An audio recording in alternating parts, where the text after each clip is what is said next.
Hi guys! Tara samahan niyo ako dahil magluluto ako ngayon para sa aming tanghalian hapunan ni Kuya. Kararating ko lang yan pero dahil mga gutom kaming dalawa, yan, very easy and quick preparation lang yung dinner namin guys. Ang aking lulutuin ngayon ay sugpo. Iba-butter garlic lang natin yan guys at lagyan natin ng sangkaterbang pamintang durog at konting chili flakes. Ayan.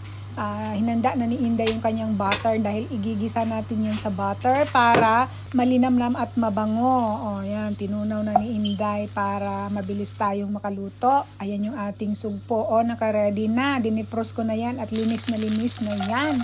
Ilalaglag na natin yung ating garlic kasi igagawin natin yung golden brown para medyo crispy pag kinain natin mamaya, lalo na sa sauce. Grabe, ayan, dahil golden brown na, ihuhulog na natin ang ating sugpo. Dahil gutom na ako. Parang aso lang na pagutom na gutom. Kahol ng kahol. O yan, halo-halo lang tayo. Parang utak ng mga tao ngayon sa kaganapan. Si Inday, seryoso. Iniisip, ano kaya mangyayari sa mundo ngayon?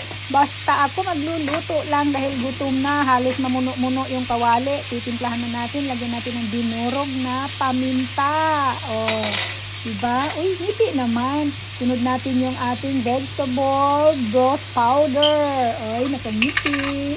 At dagdagan pa ulit natin ng garlic powder para mas lalong sumarap. At ang ating chili flakes para naman umanghang ang timpla ng ating sugpo. Diba? Dahil boring pag walang anghang ang ating kinakain. O, halo lang ng halo, guys. Basta wag mong ihalo ang saya at ang lungkot.